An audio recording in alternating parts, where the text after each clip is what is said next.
raising and lowering links. They're not on my car now, but they will be in the near future.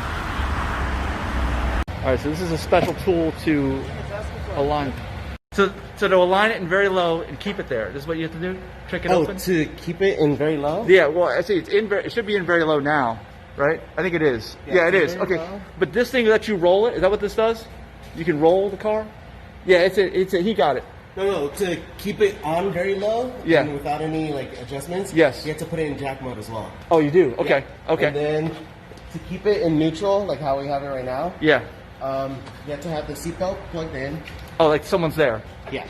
Okay. You step on the brake, put it in neutral, and then you pretty much just use anything to trick. Oh, to make sure so it feels the door's closed. Yeah. I got you. You won't be able to close it all the way. Right.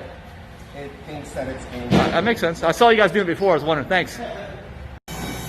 This tool is what's needed to align the links properly in the back, especially on the passenger side. There's very little clearance, so Don has developed this thing, and I'll have it available to make it for easier alignment. Going back up again. Quick,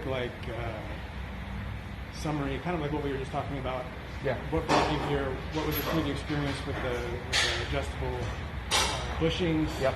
And with that. Good? Yep, all good. Let me. Yeah, whatever you want.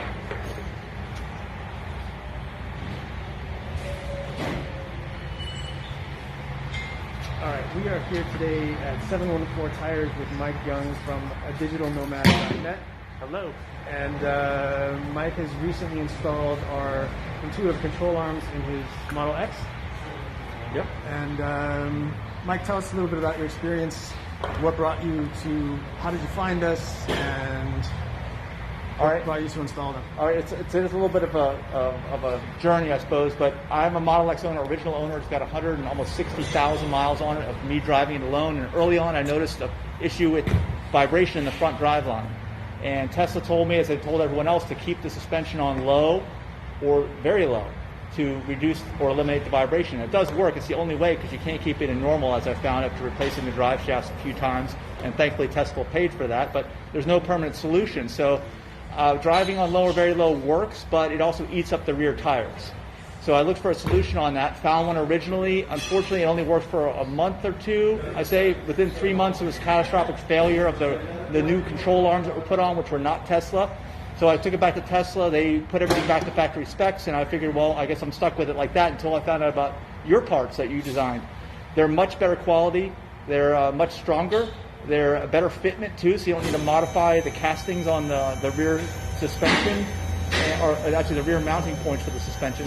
And everything looks better on them. So that's what really got me to this point, is that it looks like a real solution to the problem. And I'm excited about that. All right, so we're going to watch 714 Tires do the alignment. Yes. And we'll be back. All right. Car's going up. All right, so we're getting ready to do the alignment. Now they got everything mounted on here. So that's driver side 1.1?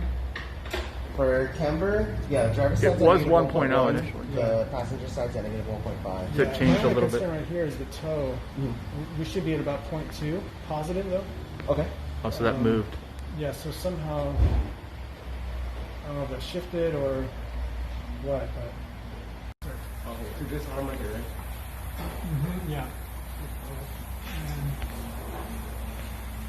Yeah, both of the Passenger side rear tire. they have the same. It takes the same adjuster. Okay.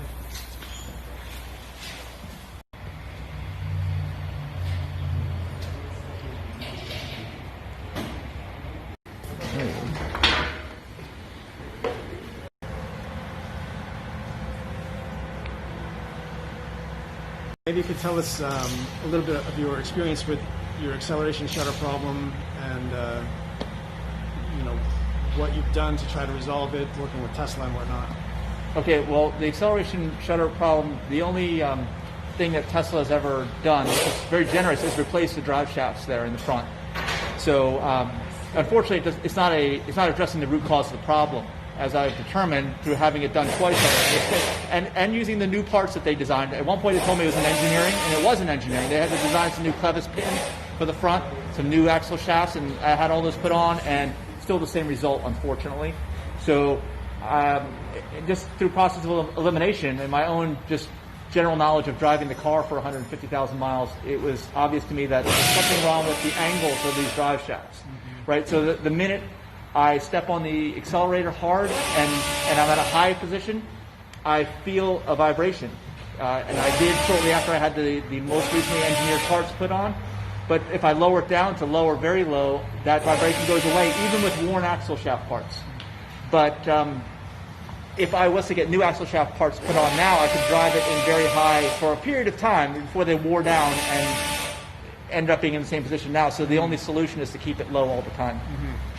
And so then what is the problem with just setting your suspension to low and driving it in a low position? As I found, I've learned about alignment, there's no adjustment in the rear camber, and the rear camber is set to negative even in the normal position. So when you have negative camber, it's not adjustable, and then you lower it even more, typically the wheel might be out a little bit like this, angled instead of straight up and down. Negative camber is a little bit of angled out, so you can't see the wear on the inner tire edge. But then when you drop the suspension, it goes even more camber down. So you basically eat up the insides of your tires in the back. You don't get the rated life out of your tires, and potentially if you're not looking and crawling under the car and looking at the inside of your edge, you will blow out a tire and you won't even know why. Yeah, I've done that exact thing. Is when I first got my S years ago, I noticed that the air would slowly start coming out of the tires, and I would just refill it, and the tires looked fine, but it wasn't until it got really bad that I got down and looked at the very inside edge of that tire, and it was so worn out. I mean, I can't believe I've been driving at highway speeds with the tires the way they were. So I mean, and that's how I came up with these arms. Is I started looking into it and saying that even when you have the toe set correctly, you can't adjust the camber, and if the camber is -1.5 or more, you're definitely going to be getting some serious inner tire wear there. Yeah, and I'm not an engineer too, but all the stress that's on that inner edge may cause it to fail just because of the stress. Forget the wear part, but I'm not an engineer. But again, something I thought about, probably heats that up and puts a tremendous amount of weight on that edge to wear it down like that. Yeah. So cool. So we got his arms on here now, and we actually had it aligned before, and Mike's been driving it. How many miles you put on it so far? I'm guessing maybe 1,500 miles since we... Okay, so he's got 1,500 miles on the new arms. He's already gone off-roading with them in Death Valley. Unintentionally, but it did work out that way, and everything's good. Everything's cool. Yeah, because the previous solution I had definitely was not designed for strength, at least not normal types of driving strength, and Don's design intuitive design is much better, like orders of magnitude better, in my opinion. Oh, nice. Thank you very much. Yeah. All right, that's it for now.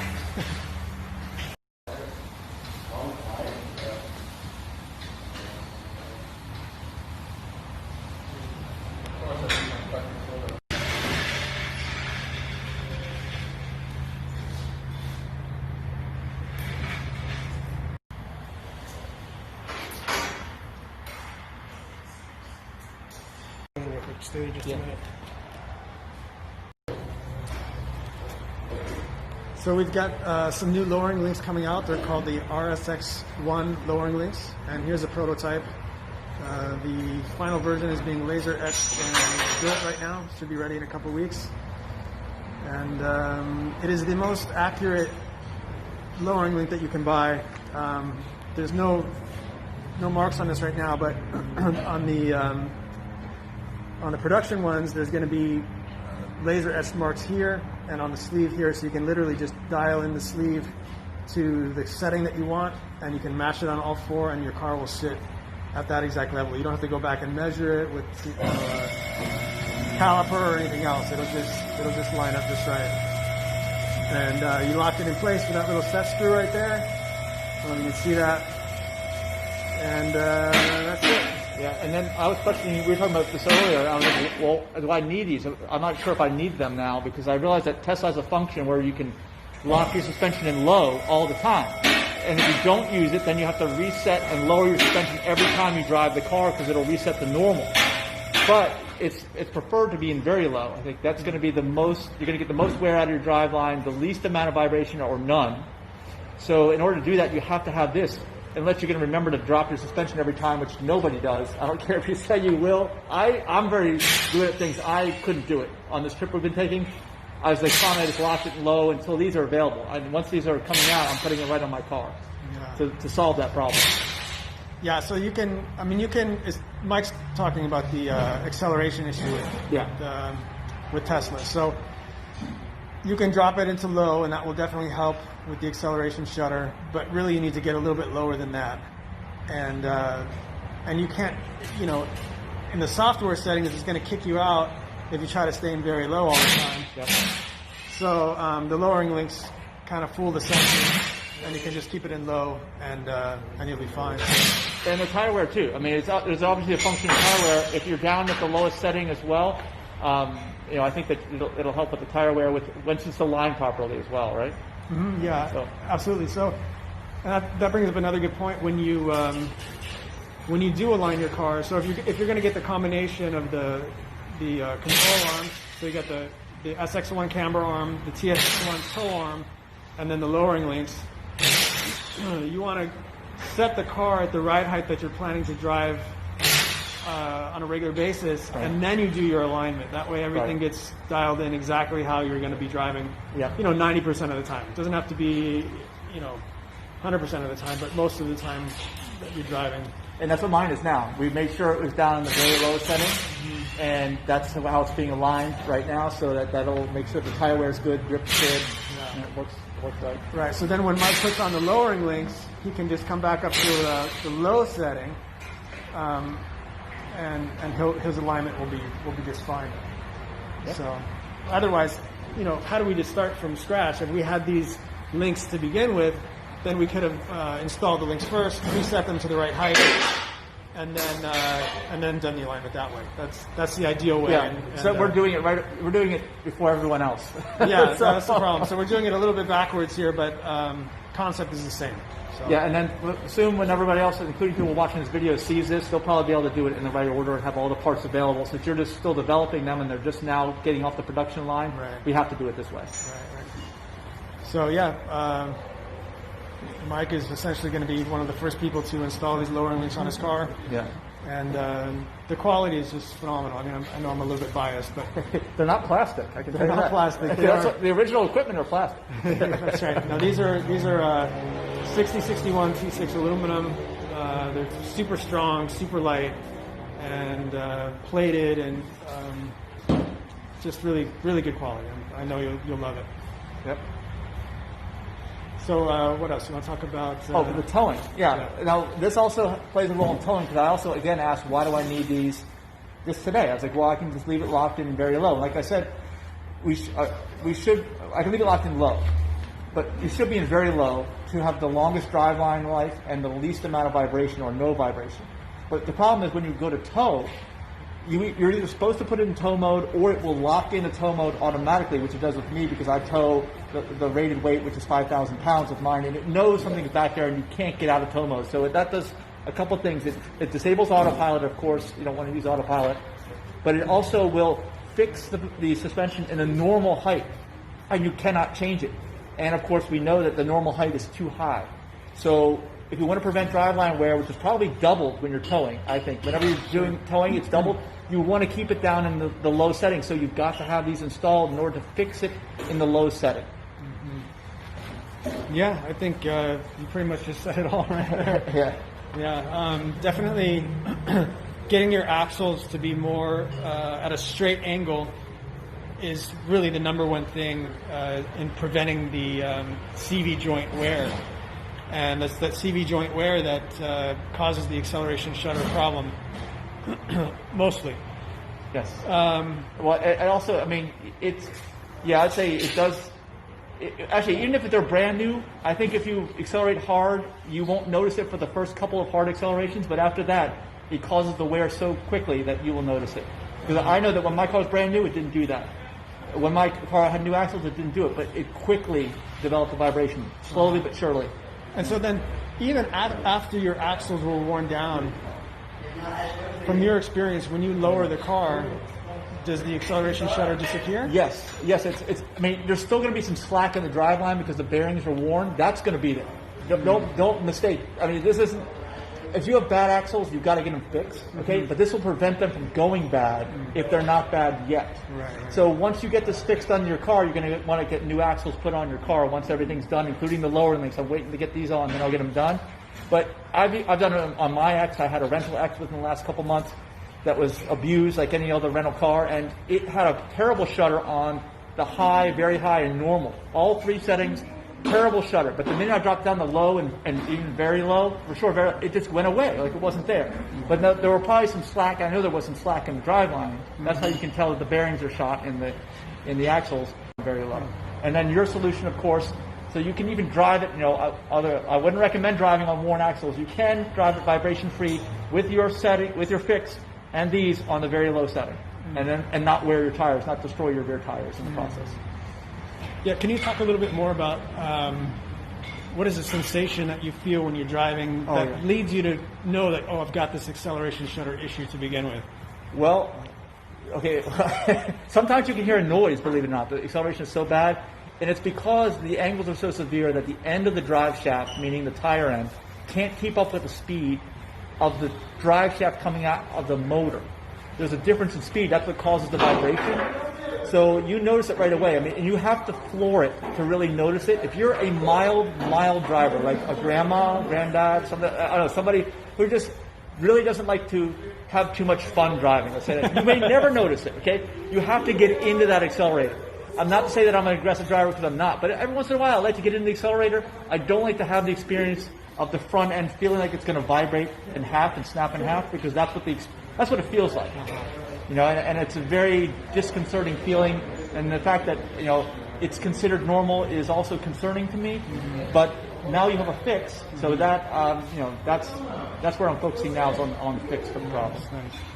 Yeah. So the fix, the main thing that needs to happen is you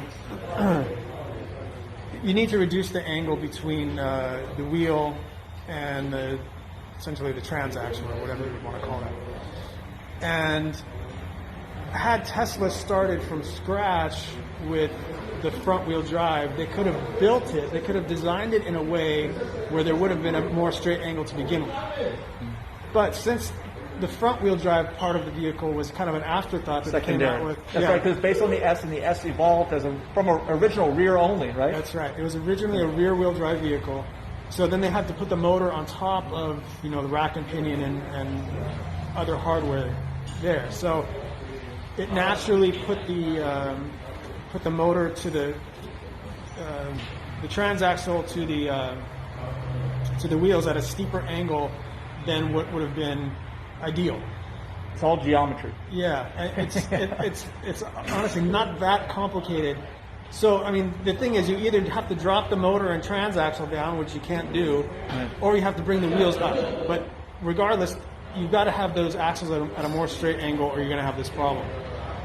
So what our solution does is lowers the vehicle a bit to keep those axles at a straight angle, and this helps to eliminate the premature wear that you would otherwise normally get by driving in standard mode. Yeah. That's basically the premise of how we do things. So some people say, well, I don't really want to drive the car lowered, and I get that, but I think there's some benefits to it as well, because you get improved handling, it's more agile. Yeah. I've experienced that just because I used to drive it on normal all the time, or even a higher setting if I was driving low, because I didn't want to eat my rear tires up. That was the only way to not eat my rear tires up, is to do that. Mm-hmm. And now I'm lower. I definitely feel it's a better sensation. Unfortunately, as an SUV like this is classified, it reduces the ultimate ground clearance of the vehicle, and that's something that will have to be explored over time, because that is a loss for sure. I can't do that, because even if you do it a couple times, I think you will destroy those axles, as I've experienced, very quickly. So that's why these links are so important, because when you get these links on there, it's an insurance policy that no one's going to raise your suspension up to the point where it's going to eat through those those front axles. Yeah, and so we offer the links along with the control arms as a kit to help to eliminate the premature axle wear and the acceleration shudder. So, and I'll also say too, this is a little bit different point. Is that in driving this now in the low setting with the new geometry in the back, with you're having it aligned. It was mostly aligned. It was a little bit off because you've got the special service tool now to get that fine tuning in there now. But I had almost the full experience, and I can tell you it feels better driving it normally. Now, who would not want this? I could tell you, well, someone who wanted the ultimate height on their car would not want this. Okay. Right. But you're going to eat through drive axles to pay for that. Yeah. Okay. And then someone who wants to drive like a maniac through corners is not going to want this, because when you have that camber in the back, it will help you, but only in the most extreme cornering where you're about to crash. Okay. And most people don't drive like that, but thankfully almost no one drives like that. So this was not designed for the average driver. The average driver is just concerned about going in a straight line, taking a few corners, and getting the life out of their tires, and that's me. So I feel that on a normal corner, the car feels actually more secure. That's my experience with it, because I've got a bigger contact patch on that tire in the back. Because the only way you get a big contact patch from stock is if you're throwing it into a corner. Because then you're leaning the whole vehicle over, and it's going to take advantage of that negative camber. Under normal driving, you will never see that. So. Yeah, very good points. Yeah, and see, what else can I say? That's about it, I guess. Yeah, so it feels better, tracks better. I'm very pleased. Nice. Well, I appreciate it, Mike. You've been a great customer to work with, and it's been a good experience, and it's nice to be here with you installing these and getting it aligned. So I'll take care of it. Okay, and then thank you for developing these parts, because obviously it is an issue. It's a known issue, and it's been kind of mysterious, I'd say, up until this point in time. Because I don't know if anyone ever thought it would be solved. Right. So thanks for taking the time to do this and develop a quality product. Yeah, sure. Yeah. Thank you. Yeah, you're welcome.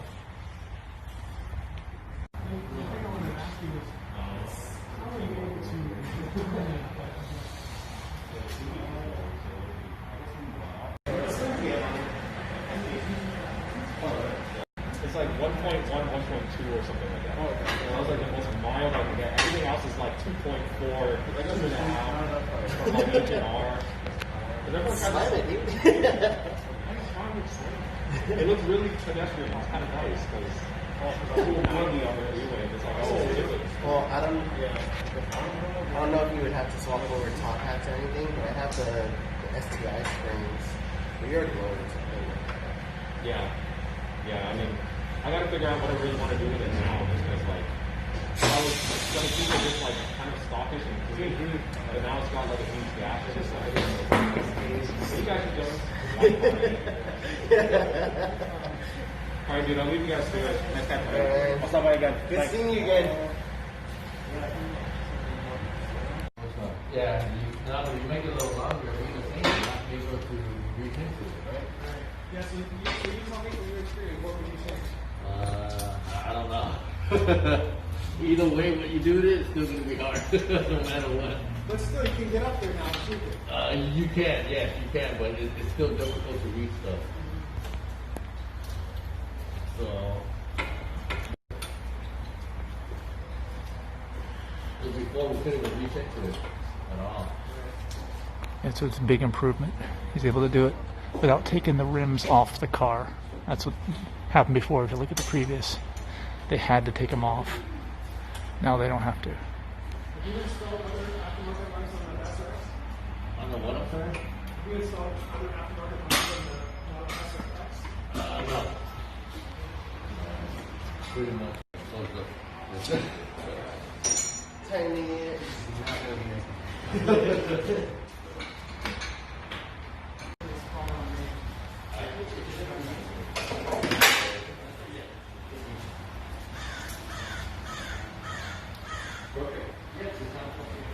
All right, here's what the final alignment is. -1 on both sides. Toe is green.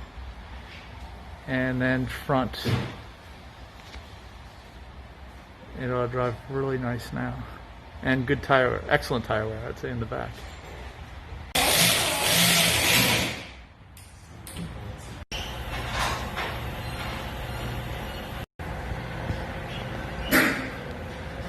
See how the rims are straight. Look over at this side. I think